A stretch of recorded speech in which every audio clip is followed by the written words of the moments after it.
Noël s'en vient. Et avec Noël, l'esprit de Noël. Et l'esprit de Noël, c'est quoi? C'est la grâce de Dieu, hein? Vraiment. Dominique, j'aime beaucoup les chants que tu as choisis, vraiment. Là. On ne s'était pas parlé avant de mon message puis tout ça. Avez-vous senti que les chants étaient remplis de grâce? De la grâce du début à la fin. C'est vraiment... Ça allait tellement avec ce que je voulais apporter ce matin. Quand on parle de grâce, on va souvent faire un tour dans ce qui va pas bien, par exemple. Parce que sinon, si tout va bien, on n'a pas besoin de grâce. Fait qu'on va faire... On va faire une petite tournée ce matin juste pour rehausser la grâce de Dieu. On va faire une tournée à travers la parole de Dieu et on va visiter des gens que ça allait pas toujours bien dans leur vie. C'est bon avec vous? En passant, c'est une bénédiction d'être avec mon fils et mon petit-fils ce matin. C'est vraiment. Amen. Je pense que les fils sont toujours plus que le père. Ouais. Pas grave, Sylvie. Amen. Seigneur, que mes paroles te soient agréables ce matin. Amen. On continue notre série Les Petits Rois ce matin. Et comme vous savez, on continue jusqu'à le Roi des Rois. Donc, à cause de ça, on passe par plein de rois qui n'arrivent pas à gros orteil du Roi des Rois, mais auxquels on peut très bien s'identifier. Et c'était le but de cette série-là, pour pouvoir s'identifier à des rois imparfaits, parce qu'on est vraiment imparfaits nous-mêmes, n'est-ce pas? Et on s'est dit qu'on voulait apprendre d'eux, parce que, comme on a introduit la série, nous sommes des rois et des reines appelés à régner sur la terre au nom de Jésus. Amen. Alors, on a appris plein de choses. On a appris l'importance de s'attacher à Dieu. On a appris qu'il n'est jamais trop tard. Hein? Vaut mieux finir bien que commencer bien. On a vu des caractéristiques de bons rois comme Josaphat. On a vu la puissance de l'intégrité. On a vu aussi, par 2 prédications, Cathy et Jerry, qui nous ont encouragés à écouter les bonnes voix et fermer nos oreilles aux mauvaises voix. Donc, c'est plein de leçons qu'on a apprises à partir de l'expérience ou de la vie de personnes qui ont vraiment existé dans l'histoire, qui sont les rois d'Israël, dans le temps qu'il y avait des rois en Israël. Amen. Donc, il y a eu 6 belles leçons qui ont duré à partir de l'étude de 5 ou 6 rois, 45 à 50 minutes chacun. Moi, aujourd'hui, je vous parle de 5 rois et mon défi, c'est de rester à l'intérieur de mon temps et rester focusé sur le message. Donc, tu peux le mettre, Yanis, les 5 rois. Amathia, Osias, Jotam, Akaz, Ézéchias. On va parler de tout ça ce matin à peu près 35 minutes. Est-ce que vous me croyez? Merci. Merci de la confiance que vous avez pour moi. Donc, les rois qu'on a vus jusqu'à maintenant, on est parti finalement de David, de Salomon, puis on a parlé surtout des rois qui ont succédé. Et là, on est rendu à Amathia, qui était le fils de Josias, que Laurent nous a parlé il y a 2 semaines. Et Jerry, la dernière fois, il nous a parlé la semaine passée de Akazia, qui était finalement le fils de Josias, je crois. Hein, c'est ça? Ouais. Donc, on est rendu à Amathia. Mon titre aujourd'hui, c'est « Des vases purs dans les mains du potier ». Saviez-vous ça que vous étiez des vases? Il y a plusieurs endroits dans la parole où on réfère au fait que nous sommes des vases. Hein, ça dit dans Corinthiens, Paul dit, nous portons ce trésor, toute cette grâce qu'on a chantée ce matin, qu'on a parlé, nous portons ce trésor dans des vases de terre afin que cette grande puissance soit attribuée à Dieu et non à nous. Ça, c'est un verset qui soulage. Parce que si on le traduit, ça veut dire on porte le trésor pur de Dieu dans des vases tout croches, tout déformés, des vases de terre qui viennent de la poussière, mais que Dieu transforme peu à peu. Mais on les porte dans ces vases de terre-là afin que la gloire revienne juste à Dieu, afin qu'on ne se pète pas les bretelles, mais qu'on laisse à Dieu la gloire de tout ce qu'on vit, parce qu'on vit des choses glorieuses en Dieu. Et on fait des choses glorieuses en Dieu. Amen. Donc, les 3 clés du royaume que je voulais parler ce matin, je suis pas sûr si je vais avoir le temps de toutes les faire. Des vases purs, recevoir sa grâce pour la redonner et le timing du potier. C'est ce que je voudrais voir à travers ces 5 rois-là. Amen? On commence par des vases purs. 4 rois pour ma première clé. Puis les 2 autres clés, le dernier roi, Ézéchias. Donc, on commence par Amathia. Ça dit dans 2 Chroniques 25, 1, « Amathia devint roi à l'âge de 25 ans, et il régna 29 ans à Jérusalem. Sa mère s'appelait Johadan, et elle était de Jérusalem. » Amen. Donc, ça dit dans 2 Chroniques 25, 2, on peut mettre le verset, « Il fit ce qui est droit aux yeux de l'Éternel, mais avec un cœur qui ne lui était pas attaché sans réserve. » Et on va remarquer que si vous lisez tous les rois de Juda, ça arrive souvent que les rois, ils font ce qui est bien, mais pas entièrement comme Dieu voudrait, pas entièrement comme David le fait au tout début, qui est l'ancêtre de tous ces rois-là finalement. C'est important de mentionner ça parce que, pour 2 raisons. Nous, ça nous encourage, mais en même temps, l'emphase que Dieu veut mettre sur le fait que les rois ne marchaient pas de façon parfaite devant Dieu, il voulait la mettre parce que il veut nous demander de ne pas faire pareil. Ou il veut nous montrer que ça l'amène beaucoup de problèmes quand on ne marche pas entièrement comme Dieu voudrait qu'on marche. Ça amène énormément de conséquences dans notre vie et dans la vie autour de nous, dans la vie de l'Église, bien entendu. Amen. Amathia, lui, a commencé bien. Il suivait les principes de Dieu. Il adorait un seul Dieu. Et la Bible a dit qu'il suivait la loi de Moïse. Par exemple, Moïse disait, « Quand tu vas punir quelqu'un, tu puniras pas le père pour le fils, tu puniras pas le fils pour le père. » Ça mentionne ça. Parce que Dieu voulait faire sûr que les pères ne payent pas pour les erreurs des fils et que les fils ne payent pas pour les erreurs des pères. Et il s'appliquait, c'est un principe qu'on pourrait faire une prédication complètement là-dessus, mais c'est un principe qu'il appliquait, c'était important pour lui. Il écoutait aussi les prophètes.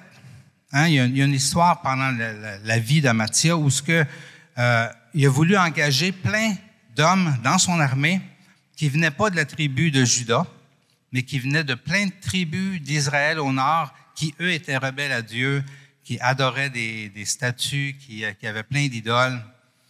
Puis lui, pour grossir son armée, il a voulu engager plein de soldats de ces peuples-là.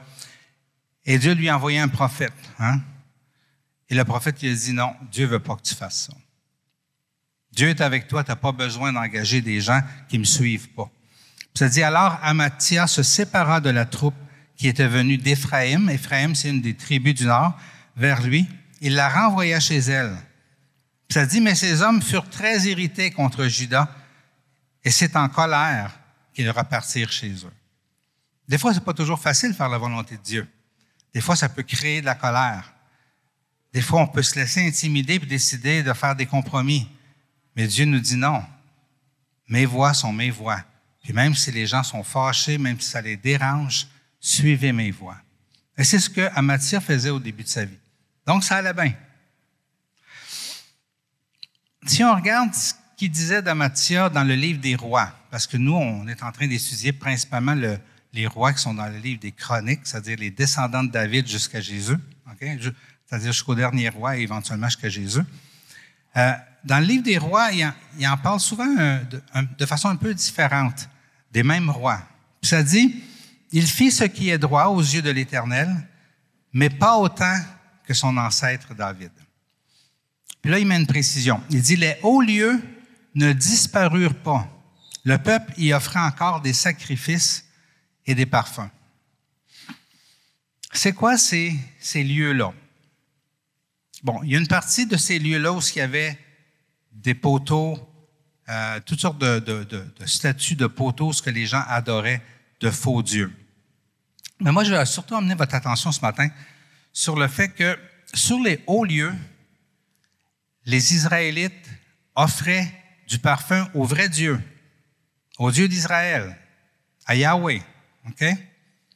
Mais ils ne le faisaient pas comme Dieu voulait, parce que Dieu avait demandé que toute son adoration se fasse au temple à Jérusalem et jamais en dehors du temple. Donc, il n'y avait pas de sacrifice, pas de parfum qui pouvait être apporté en dehors que dans le temple à Jérusalem. Et peu à peu, il y a de plus en plus de monde en Israël qui offrait des parfums au vrai Dieu, mais pas là où Dieu avait demandé de les donner. Et pour Dieu, c'était une abomination, parce que dans sa loi de Moïse, il fallait qu'il ait porté ça au temple et pas ailleurs. Amen.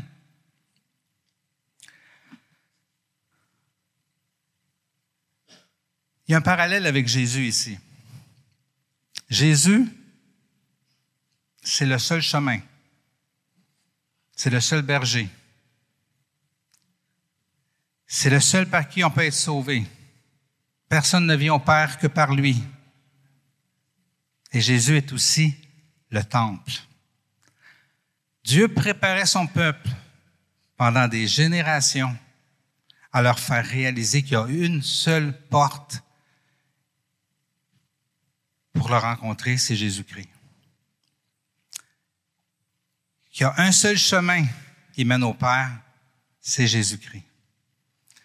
Et c'est par une seule personne qu'on peut apporter des offrandes à Dieu et rencontrer Dieu et être en contact avec Dieu, et c'est Jésus-Christ. Amen. Et c'est intéressant de voir les versets où ça dit que Jésus est le temple. Il y en a plusieurs. Jésus lui-même, il dit, « Détruisez ce temple et en 3 jours, je le relèverai. » Dans Matthieu, il dit aussi, « Or, je vous le dis, il y a ici même plus grand que ce temple-là. » En parlant de lui-même. Il dit, « Moi, je suis plus grand que le temple. » Puis même dans l'Apocalypse, à la fin des temps, il n'y aura plus de temple. Il n'y en a plus aujourd'hui non plus, d'ailleurs. Il dit, « Je ne vis pas de temple dans la ville, car le Seigneur, l'on est au ciel.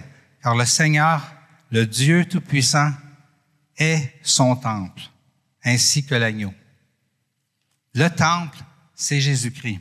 Dieu préparait le peuple d'Israël à se rendre compte que tu ne peux pas t'approcher de Dieu sans passer par Jésus.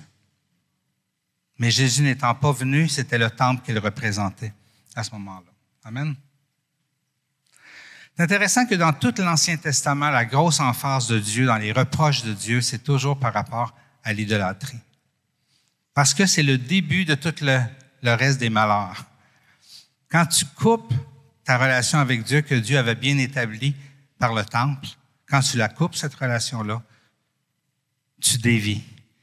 Tu te mets à vivre selon tes propres pensées, tes propres voies, parce que tu n'es plus en contact avec Dieu. Et on sait que quand l'homme décide pour l'homme, ça va pas bien sa planète, n'est-ce pas?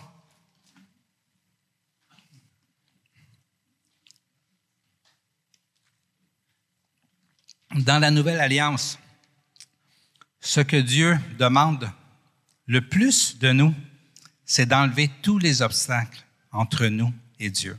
C'est la même chose. Dieu nous a donné un chemin, qui est Jésus-Christ. Mais il y a plein d'obstacles qui veulent s'insérer entre nous et Jésus. Dieu nous demande, enlevez ces obstacles-là, restez en contact avec moi, puis le reste va bien aller. Parce que moi, je vais être là pour vous nourrir, pour vous restaurer, pour vous guérir, mais aussi pour vous lancer, pour vous équiper, pour pourvoir à vos besoins, pour ouvrir des portes devant vous, et vous allez voir ma gloire. Amen. C'est la même chose aujourd'hui.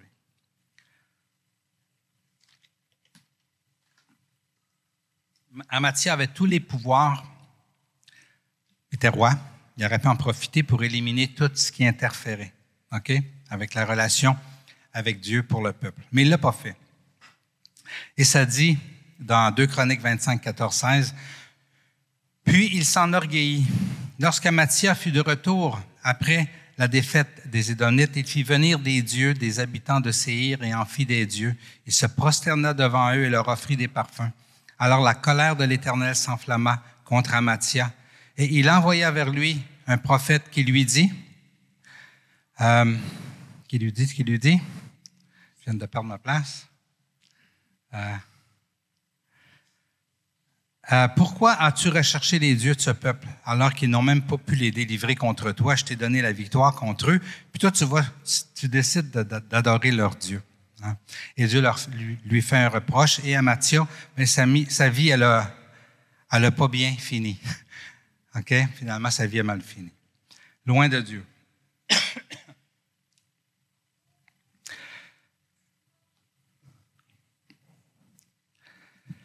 Dieu fait de nous des vases purs, OK? Par le sang de Jésus, pas autrement. Et il nous donne aussi la grâce de rester purs à cause du même Jésus duquel le sang a coulé afin que nous soyons lavés. Donc, non seulement quand on vient à Jésus, on devient des vases purs entre ses mains à cause de lui, mais chaque fois que le péché se présente à nous, chaque fois qu'on fait un mauvais choix, on peut toujours revenir à lui. C'est ça la grâce qu'on chantait ce matin. On peut toujours revenir à lui et il nous lave à nouveau et il nous garde purs à nouveau. Ça, c'est l'œuvre que Dieu fait en nous. Mais c'est juste par Jésus que c'est possible. Hein? Dieu, ce qu'il nous demande, croyez en ma grâce et la puissance de ma grâce. Croyez que vous êtes purs et que vous avez le pouvoir avec moi de rester purs.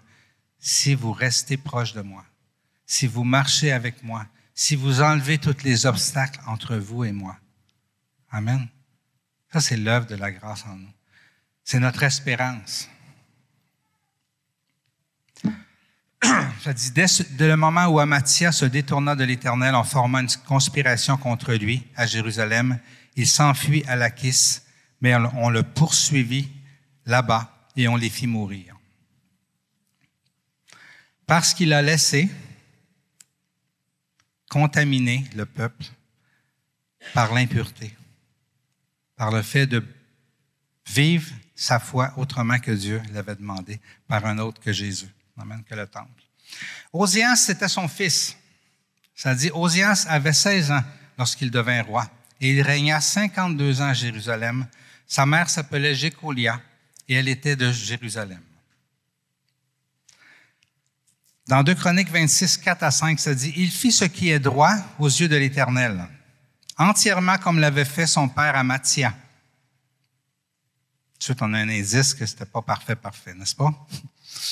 Il s'appliqua à rechercher Dieu pendant la vie de Zacharie, qui savait comprendre les visions de Dieu. Et tant qu'il rechercha l'Éternel, Dieu lui fit connaître le succès. Et effectivement, dans la vie d'Osias, 52 ans qu'il a régné, on voit plein de victoires. Dieu lui donne la victoire sur tous ses ennemis. Dieu pourvoit à ses besoins. Dieu pourvoit aux besoins du peuple. Mais on dit quelque chose dans le roi par rapport à Osias. Ça dit, « Il fit ce qui est droit aux yeux de l'Éternel, entièrement comme l'avait fait son père Amathia. Toutefois, les hauts lieux ne disparurent pas. Le peuple y offrait encore des sacrifices et des parfums. » Amen. Même erreur qu'Amathia.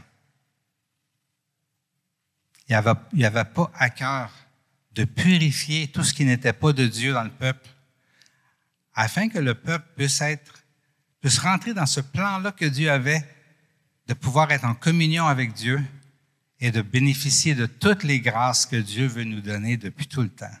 Il veut tellement nous bénir. Il nous aime tant, comme disait le chant qu'on a chanté tantôt, que Dominique a apporté. Il nous aime tant.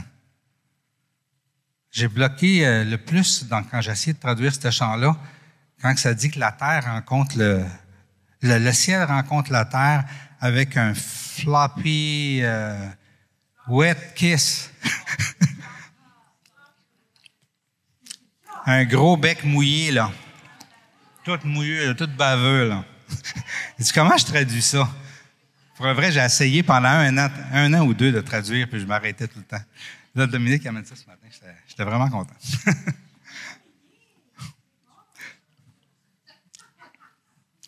Ce qui est intéressant avec Osias, contrairement à Matthias, c'est qu'il n'est pas allé vers d'autres dieux. Il n'a pas fait ça, lui.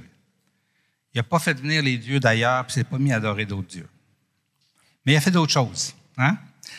Dans 2 Chroniques 26, 16 à 19, ça dit « Mais lorsqu'il fut puissant, son cœur fut si hautain qu'il provoqua sa perte.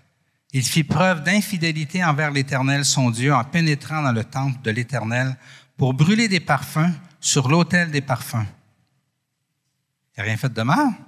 Il n'est pas allé sur les hauts lieux. Il est allé dans le temple. Qu'est-ce qu'il a fait de mal? Hein? Ça dit, le prêtre Azaria le suivit avec 80 prêtres de l'Éternel, des hommes courageux qui s'opposèrent au roi Oséas et lui dirent, « Tu n'as pas le droit, Oséas, d'offrir des parfums à l'Éternel. Ce droit appartient aux prêtres, aux descendants d'Aaron, qui ont été consacrés pour les offrir. Sors du sanctuaire, car tu commets un acte d'infidélité, et cela ne tournera pas à ton honneur devant l'Éternel. » Oséas venait de la lignée royale, de la tribu de Juda, et Dieu avait dit spécifiquement que les seuls qui pouvaient servir dans le temple, c'était les Lévites, la tribu de Lévi, okay? Une des 12 tribus d'Israël, et les seuls qui pouvaient servir de prêtres, c'est-à-dire d'intermédiaires entre Dieu et les hommes, c'était les descendants de Aaron, le frère de Moïse, qui étaient les prêtres. Donc, il n'y avait pas le droit d'y aller directement. OK? Ça dit, l'irritation s'empara d'Oséas, qui tenait déjà un encensoir, et comme il s'irritait contre les prêtres, la lèpre éclata sur son front sous les yeux des prêtres, dans la maison de l'Éternel, près de l'autel des parfums. La lèpre, à la Bible, c'est souvent signification d'impureté, de péché. Oséas voulait offrir encore à Dieu ou s'approcher de Dieu de sa façon à lui, pas de la façon que Dieu avait décidé. Il ne voulait pas passer par les prêtres, pourtant Dieu avait dit, il faut que vous passiez par les prêtres qui vont avoir subi tout un rituel de purification et qui vont pouvoir venir en ma présence sans mourir. Passer par eux autres. Oséas ne voulait pas ça. La lèpre est venue sur lui. Amen. Ça dit, le roi Oséas fut lépreux jusqu'au jour de sa mort. Il habitait dans une maison isolée en raison de sa lèpre, car il fut exclu de la maison de l'Éternel. Lorsqu'on essaye de vivre notre vie chrétienne à notre façon, en disant, bah, ça, je suis pas d'accord avec ce principe-là, je vais le vivre, même si tu me dis que Dieu est pas d'accord, moi, mon évangile à moi, c'est pas comme ça, tu sais. On entend souvent ça. Pourtant, la parole de Dieu est claire sur plein de points de vue. Du moment qu'on laisse l'impureté rentrer dans notre vie, on s'éloigne de Dieu. On est exclu de la présence de Dieu. Je ne suis pas en train de dire qu'on perd notre salut. Dieu nous attend les bras grands ouverts. Reviens, mon fils, reviens, ma fille, tout le temps, parce que sa grâce l'habite. Mais nous, on s'éloigne. Amen. Il a tassé Jésus en tassant le prêtre, parce que Jésus, c'est le seul prêtre par lequel nous pouvons être en contact avec Dieu. Ça dit dans Hébreu, « Quant à Christ, il est venu comme grand prêtre des biens à venir. Il a traversé le tabernacle plus grand et plus parfait, qui n'est pas construit par la main des hommes, c'est-à-dire qui n'appartient pas à cette création. Il est entré une fois pour toutes dans le lieu très saint, non pas avec le sang des boucs et de jeunes taureaux, mais avec son propre sang. Il nous a ainsi obtenu un rachat éternel. » Dieu préparait l'humanité à savoir qu'il y a un seul prêtre par lequel on peut passer pour venir en contact avec le Père, avec Dieu, et c'est Jésus-Christ, et il n'y en a pas d'autre. Encore la même chose. Donc, il n'est pas allé vers d'autres dieux, mais il n'a pas voulu faire les choses comme Dieu lui a demandé de le faire. Combien se forgent un Jésus à leur convenance? Hein? On peut juste choisir le vrai Jésus. Il y a beaucoup de monde qui croit en Jésus, mais ils ne croient pas Jésus. Mais si tu ne crois pas Jésus, le Jésus dans lequel tu crois, il n'existe pas. Parce que le seul Jésus qui existe, c'est celui qui te dit comment tu devrais vivre. Et c'est de le croire, lui, et de le suivre, lui, qu'on peut faire. Notre troisième roi, c'est le fils d'Ozias, Jotham. Jotham fit ce qui est droit aux yeux de l'Éternel entièrement comme l'avait fait son père Ozias. Oui. Encore un indice que peut-être ça n'a pas été sur des roulettes. Mais il a fait quelque chose de mieux, par exemple, sans pénétrer dans le temple de l'Éternel. Toutefois, le peuple continuait de se corrompre. Fait que lui, il a fait mieux que son père. Hein, il n'a pas été offrir des parfums sur les hauts lieux, il n'en a pas offert non plus sans passer par des prêtres, mais il a laissé le peuple se corrompre. Dans Roi, ça dit, « Il fit ce qui est droit aux yeux de l'Éternel, il agit entièrement comme l'avait fait son père Ozias. Toutefois, les hauts lieux ne disparurent pas, le peuple y offrait encore des sacrifices et des parfums. » Amen. Ça n'a pas eu de conséquences, peut-être dans son culte personnel, parce que la Bible ne mentionne pas qu'il a fait des affaires croches comme son père et son grand-père.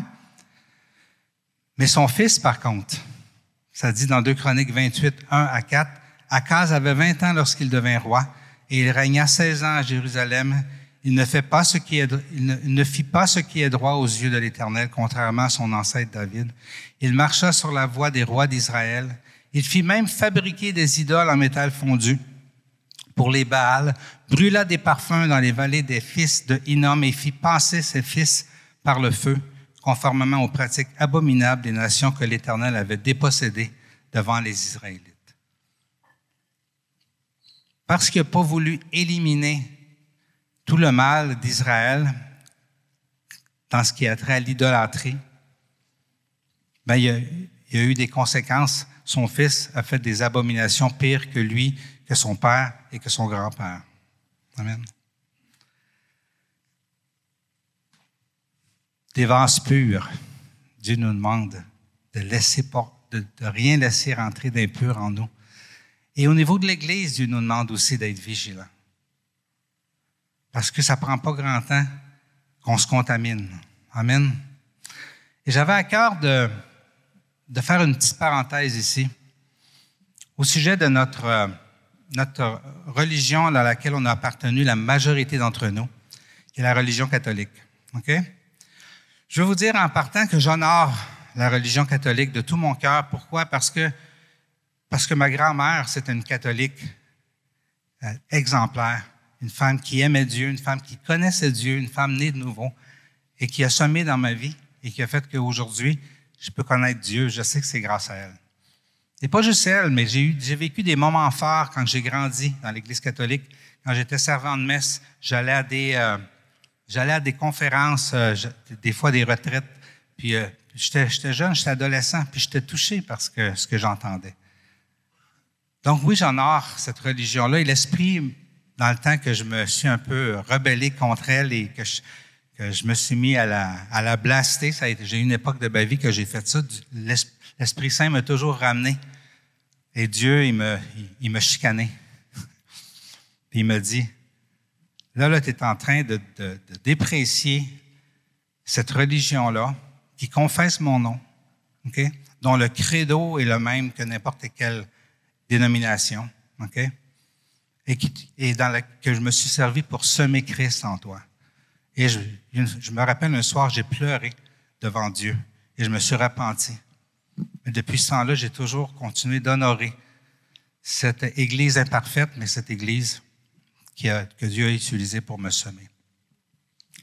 Mais tristement, dans l'histoire, pour toutes sortes de motifs, évangéliser, toutes sortes de raisons, elle a, comme les peuples d'Israël, laissé rentrer des idoles, des contrefaçons, des intermédiaires, des hauts lieux que Dieu n'avait pas demandés, des cultes à des statues, des rituels, des parfums, des lampions, de l'encens, sans passer par le seul temple approuvé par Dieu qui était Jésus-Christ. Le seul et unique temple qui était Jésus-Christ. Elle a ouvert la porte à l'impureté en se fabriquant des images, des statues, en faisant brûler des parfums devant ces statues-là, en se prosternant devant elle-même. Elle a fait la même erreur que le peuple d'Israël, même qui a adoré le serpent que Dieu avait demandé à Moïse de faire dans le désert pour préserver le peuple des morsures de serpent. Un serpent qui avait dit, fais ce serpent-là, mets-le sur un poteau, et quand vous le regarderez, vous ne mourrez pas de vos morsures. Mais ils ont pris ça, puis ils en ont fait une idole. Et l'Église catholique, elle a aussi utilisé le crucifix comme une idole. Elle a fait brûler des parfums, parce qu'elle s'en a servi comme médaille, comme protecteur, en pensant qu'un objet pourrait nous protéger. Elle a fait beaucoup d'erreurs de cette façon-là.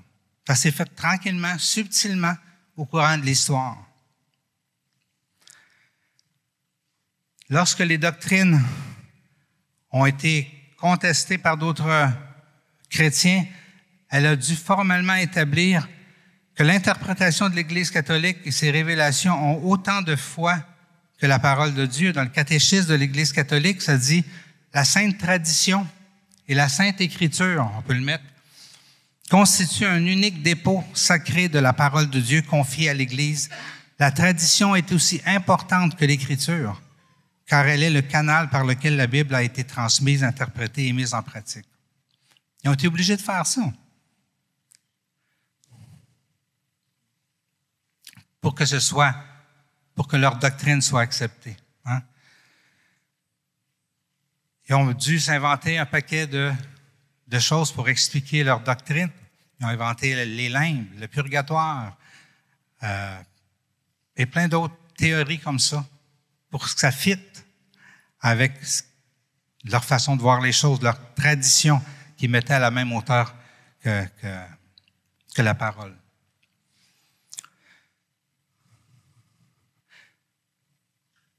Quand ils ont vu que la puissance de la parole était même, malgré tout ça, assez puissante pour faire résonner le peuple et faire que le peuple s'oppose à leur doctrine, ils ont défendu au peuple de lire la Bible.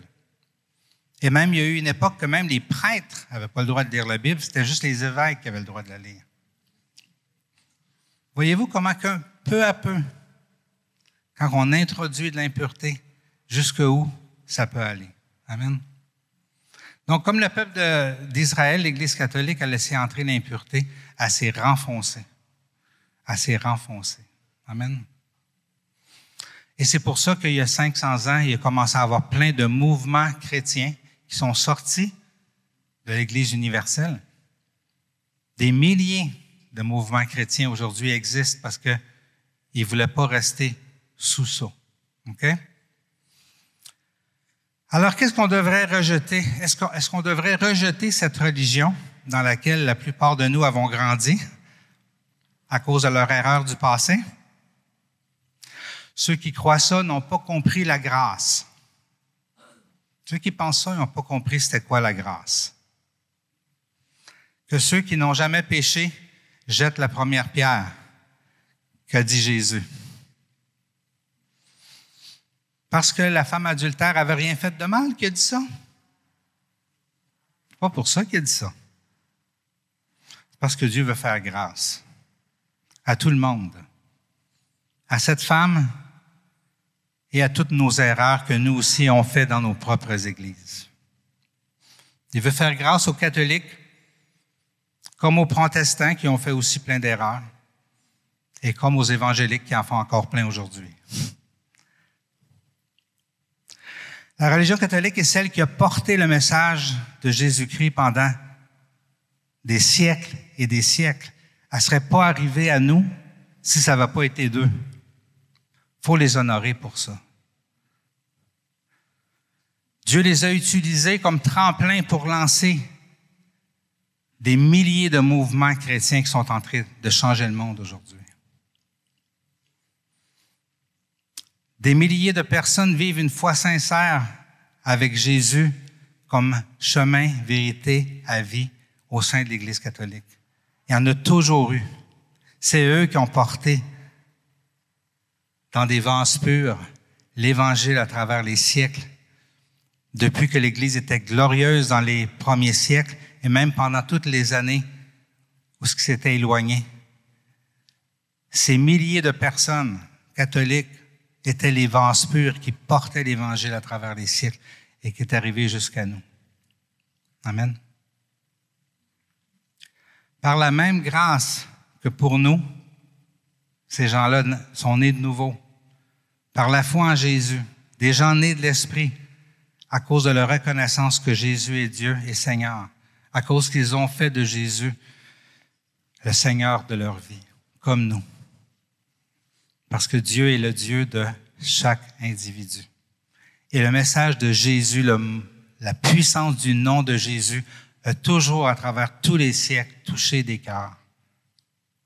Et il y a des dirigeants religieux qui ont fait des erreurs parmi tous les siècles et encore aujourd'hui, et comme je vous disais, aussi dans l'Église évangélique.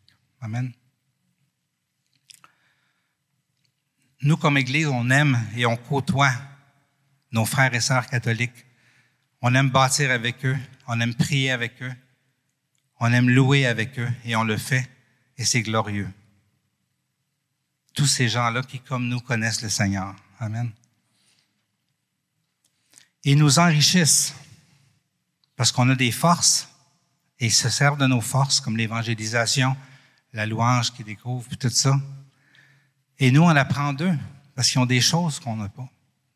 Ils ont une discipline que nous, on n'a pas, entre autres. Et je pourrais nommer bien des choses. Amen.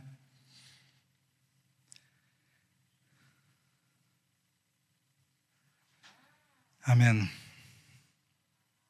Je vais juste vous montrer la prochaine image. Dieu est en train de former un peuple chez les catholiques puissant qui l'honore, qui l'adore et qui l'élève.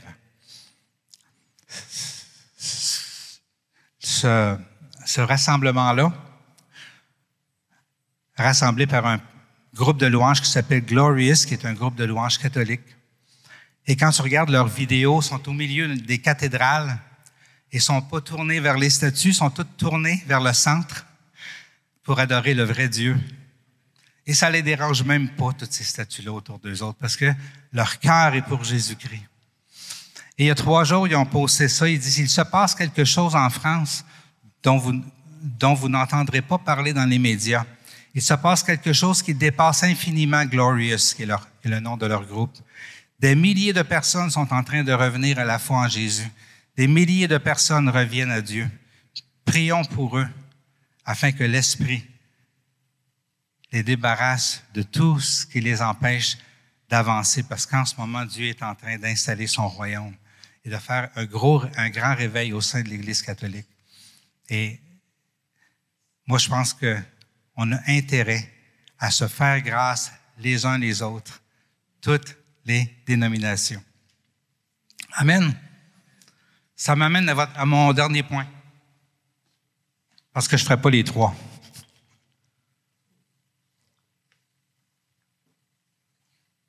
Il faut que je vous parle d'une belle histoire, et c'est l'histoire d'Ézéchias, le fils de Jotham, le fils de Akaz, le mauvais roi. Ça dit, Ézéchias devint roi à l'âge de 25 ans. Il régna 29 ans à Jérusalem. Sa mère s'appelait Abijah, et c'était la fille de Zacharie. Il fit ce qui est droit aux yeux de l'Éternel, entièrement comme l'avait fait son ancêtre David. Ça veut dire, ça ne veut pas dire qu'il était parfait. David a fait des péchés, il s'est repenti. Ça veut dire qu'il a marché avec Dieu tout au long de son règne. Amen. Ça fait du bien d'entendre ça? Il dit, j'ai l'intention de faire alliance avec l'Éternel, le Dieu d'Israël, pour que son ardente colère se détourne de qui? De nous. Pas de moi. De nous. Je ne sais pas si vous sentez la grâce ici. Nous, c'est qui? Ça, c'est tous ceux qui sont idolâtres, tous ceux qui brûlent des parfums comme ils ne devraient pas, tous ceux qui se sont fait des statues, tous ceux qui ont corrompu le temple. C'est d'eux autres qui prient, là. Il dit, j'ai l'intention de faire une alliance avec l'Éternel, parce que moi, pour moi, ce qui est important, là, c'est tout ce monde-là, là, qui se sont corrompus. Je veux pas qu'ils se perdent. Je les aime. Je veux qu'ils reviennent à Dieu. C'est-tu de la grâce, ça? Il leur parle pour commencer. Il leur dit, mes fils, cessez désormais de vous montrer négligents, car vous avez été choisis par l'Éternel. Il ne dit pas, vous avez été condamnés par l'Éternel. Vous avez été choisis par l'Éternel. Amen. Pour vous tenir à son service devant lui, pour être ses serviteurs et pour lui offrir des parfums. Et là, dans la prochaine slide, je défile toutes ces grâces. On parle d'Ézéchias ici, ce roi-là. Hein? Là, il parle au peuple. Là, ça dit que le peuple, les Lévites, se levèrent. Donc, ils prennent une décision. Ils réunirent leurs frères et après s'être consacrés. OK? Donc, ils réunirent qui? Leurs frères. Pas eux qui sont importants, c'est tout le monde. On va chercher tout le monde. Après ça, ils décident de se consacrer. Ils vinrent pour purifier la maison de l'Éternel, respectant l'ordre du roi qui était conforme aux paroles de l'Éternel. Ils décident de se purifier, mais pas juste pour eux, pour les autres aussi. Ça dit, ils offrirent 7 taureaux, 7 béliers, 7 agneaux, 7 boucs en sacrifice d'expiation. Pour qui? La parole de Dieu a dit pour le royaume et pour le sanctuaire et pour Juda. Ils se sont mis à demander pardon puis offrir des sacrifices pour leurs péchés, mais pas pour leurs péchés à eux, pour ceux de tout le peuple au complet. Elle dit, les Lévites prirent place avec les instruments de David, les prêtres et les trompettes. Ça, c'est toujours les bouts que j'aime le plus. Ils se sont mis à louer Dieu. Et après ça, ils ont offert des sacrifices de reconnaissance. Et finalement, ils ont décidé de, pour la première fois depuis Salomon, de fêter la Pâque. La Pâque qui annonce Jésus-Christ, l'agneau donné pour nous. Et checkez comment ils ont fait ça. OK? Ça dit, Ézéchias envoya des messagers dans tout Israël et Juda, et il écrivit aussi des lettres à Éphraïm et Manassé pour qu'ils viennent à la maison de l'Éternel, à Jérusalem, pour célébrer la Pâque en l'honneur de l'Éternel, le Dieu d'Israël. Ils ont décidé d'inviter tous les idolâtres d'Israël parce qu'ils voulaient qu'ils viennent se réjouir en la présence de Dieu avec eux. Amen. Et ça dit, les coureurs parcoururent tout Israël et Juda avec les lettres du roi et les chefs, et conformément à l'ordre du roi, ils dirent, Israélites, revenez à l'Éternel, le Dieu d'Abraham, d'Isaac et de Jacob. Ne soyez pas comme vos pères. Ils ont fait preuve d'infidélité. Engagez-vous envers l'Éternel. Venez à son sanctuaire qu'il a consacré pour toujours et servez l'Éternel, votre Dieu, pour que son ardente colère se détourne de vous.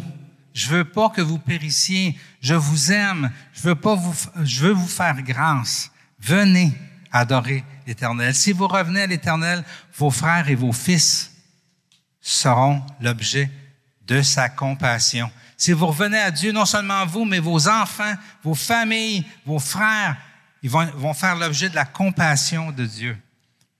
C'est un cœur de grâce tourné vers l'extérieur.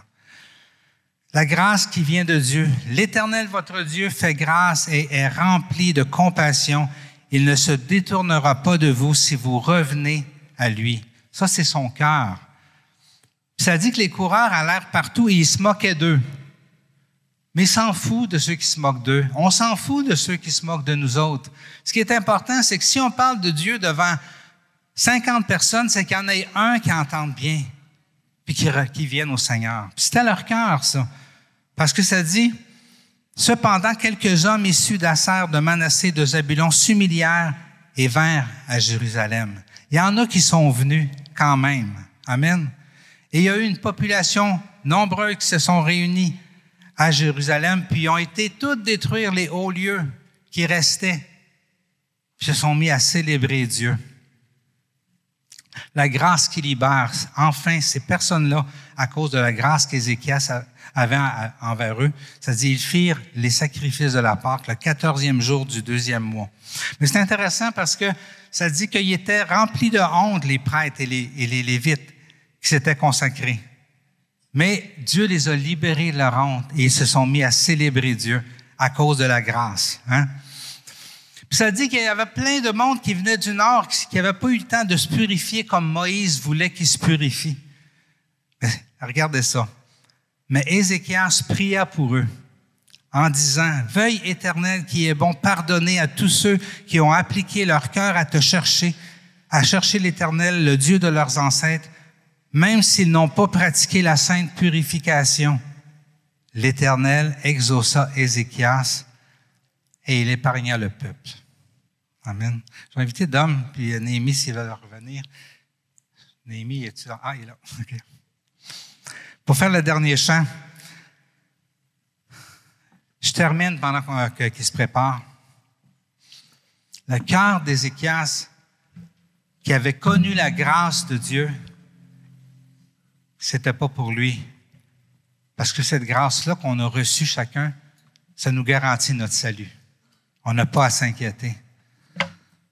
Mais Dieu nous invite, comme Ézéchias, à pratiquer la même grâce que Dieu a eue envers nous quand on marchait tout croche, quand on était dans le champ, quand on était dans le péché, dans nos dépendances, loin de lui avec nos idoles.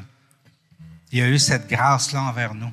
Dieu veut que nous, on pratique comme Ézéchias cette grâce-là envers les autres, envers l'Église dans laquelle, la religion dans laquelle on a grandi, envers ceux qui ne connaissent pas Dieu autour, qu'on exerce et qu'on prie pour eux, comme Ézéchias a fait. Je vous laisse avec un verset juste avant de chanter ce chant-là. C'est vraiment touchant et ça concerne chacun de nous. Les prêtres lévites, ça c'est vous ça, c'est nous ça, se levèrent pour bénir le peuple et leur voix fut entendue. Leur prière parvint jusqu'à la sainte demeure de l'Éternel, jusqu'au ciel. Nous sommes les vases purs qui ont la possibilité de rester purs à cause du sang de Christ, les bénéficiaires de la grâce de Dieu. Dieu veut qu'on soit des instruments de grâce pour notre monde, pour nos frères et sœurs qui ont confessé Christ et qui ne le connaissent et qui ne le suivent plus.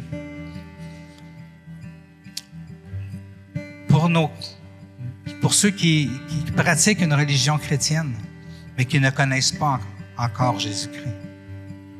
Pour ceux qui font plein d'erreurs dans l'Église, mais que Dieu veut restaurer. Et enfin, pour ceux qui ne connaissent pas Christ, partout dans le monde. Dieu nous dit que si on se lève pour bénir le peuple, notre voix va être entendue et notre prière va parvenir jusqu'à la sainte demeure de l'Éternel, jusqu'au ciel. Est-ce qu'on peut s'accaparer cette conviction que nous sommes ces vases purs, purifiés par le sang de Christ, qui a le pouvoir de garder pur, et cette conviction que Dieu veut nous utiliser pour changer notre monde et lui offrir la grâce par la prière, par l'amour, par la compassion, mais aussi par le partage de l'amour de Dieu. C'est ce que Dieu s'attend de nous.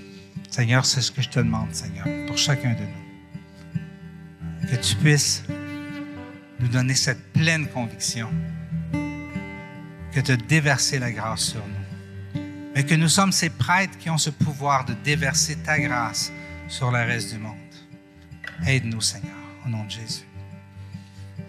Amen.